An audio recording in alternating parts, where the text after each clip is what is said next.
विद्युत क्षेत्र तथा तीव्रता से संबंधित जो हम प्रश्न की सीरीज हल कर रहे हैं उसमें प्रश्न क्रमांक 3 हम लोगों ने लिया है। प्रश्न क्रमांक 3 को ध्यान से पढ़िए। प्रश्न क्रमांक 3 में क्या क्या दिया हुआ है पहले हम इसमें से देखते हैं।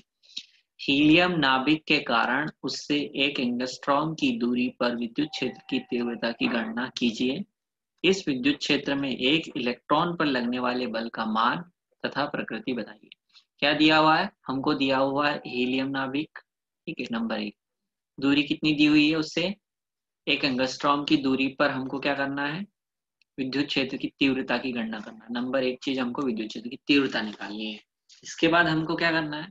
इसके बाद हमको इस विद्युत क्षेत्र में, ठीक है, 1 इलेक्ट्रॉन पर लगने वाले बल का मान तथा प्रकृति, मतलब वो बल की प्रकृति, ठीक है, ये हमको पता करना है। तो इससे पहले जो हमने प्रश्न क्रमांक 2 हल किया था वहां पे आप हमारी बात हो चुकी है कि हीलियम नाभिक के बारे में हम लोगों ने देखा था कि कितने 2 प्रोटॉन, ठीक है। प्रोटॉन कितने? प्रोटॉन आपके 2। और न्यूट्रॉन कितने होते हैं? न्यूट्रॉन भी आपके 2, ठीक है। और हमको क्या पता था? और हमको पता है कि प्रोटॉन आपका धनावेशित कण है। प्रोटॉन पर जो आवेश है वो कितना है? प्रोटॉन का आवेश आपका है +1.6 इंटू 10⁻⁻19 कूलम, ठीक है, ये है। तथा न्यूट्रॉन तो आपका अनावेशित कण है, तो न्यूट्रॉन का जो आवेश है वो कितना हो गया? वो तो 0 हो गया। तो जो हीलियम नाभिक पर आवेश है वो कितना है? हीलियम नाभिक पर जो आपका आवेश है He पर जो Q है वो है आपका +2 इंटू 1.6 इंटू 10⁻⁻19 कूलम, ठीक है। ये हमने पिछले प्रश्न में भी देखा है।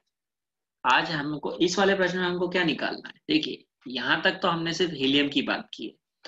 अब हमको क्या दिया है? हमको दिया है प्रश्न के अनुसार बात कर रहे हैं हम लोग, है ना। प्रश्नानुसार क्या बात दी है हमको? प्रश्नानुसार हमको दिया है R बराबर 1 एंगस्ट्रॉम, ठीक है। 1 एंगस्ट्रॉम की दूरी दी है। 1 एंगस्ट्रॉम बराबर कितना होता है? 10⁻⁻10 मीटर, ठीक है। ये हम लोगों ने निकाल लिया। अब हमको क्या पता है? हम क्या पता करना है हमको कि इस आवेश, मतलब जो आवेश Q कूलम के कारण R दूरी पर जो विद्युत क्षेत्र की तीव्रता होती है उसका फॉर्मूला क्या होता है? उसका फॉर्मूला आपका होता है विद्युत क्षेत्र की तीव्रता का, ठीक है, विद्युत क्षेत्र की तीव्रता, ठीक है, का फॉर्मूला होता है आपका E बराबर 1/4πε0 या ε0 Q/R, ठीक है। एक चीज और हम लोगों ने पहले डिस्कस कर रखी है कि जब भी 1/4πε0 आपका आता है तो आपको 1/4πε0 का मान रखना है। नहीं तो कुछ बच्चे क्या करते हैं, पाई की वैल्यू रखते हैं, फिर ε0 की वैल्यू रखते हैं, तो इससे क्या होता है आपकी कैलकुलेशन थोड़ी सी कॉम्प्लिकेटेड हो जाती है, आंसर वही आएगा। तो देखिए 1/4πε0 की वैल्यू हमको पता होती है, कितनी होती है? वो होती है 9 इंटू 10⁹9। अब क्यू कितना दिया हुआ है हमको? क्यू दिया हुआ है 2 इंटू 1.6 इंटू 10⁻⁻18, ठीक है। आर कितना दिया है? आर आपका दिया हुआ है 10⁻⁻10। तो अपना कितना हो जाएगा? आर स्क्वायर लिखना है ना, तो इसका मतलब है 10⁻⁻10 इंटू 10⁻⁻10। इसको जब हम हल करेंगे, इसको जब हम लोग हल करेंगे तो हमारा जो आंसर आना है वो आएगा 2.88। ये आपको करना है हल, है ना। 2.88 इंटू 10⁻11 न्यूटन प्रति कूलम, ठीक है। प्रश्न में दिया था कि E पता करना, तो हमने E तो पता कर ली है, मीन्स विद्युत क्षेत्र की तीव्रता किसके कारण? Q कूलम के आवेश के कारण R दूरी पर विद्युत क्षेत्र की तीव्रता हम लोगों ने पता कर ली है। अब हमको पता करना है बल का मान। मीन्स बल का मान पता करने के लिए हम क्या करते हैं कि विद्युत क्षेत्र में आवेश Q पर लगने वाला, ठीक है, विद्युत क्षेत्र ई, विद्युत क्षेत्र ई में, ये क्षेत्र इसलिए दिया ना मैं, विद्युत क्षेत्र ई में आवेश Q पर लगने वाला बल क्या है, होता है, लगने वाला बल आपका होता है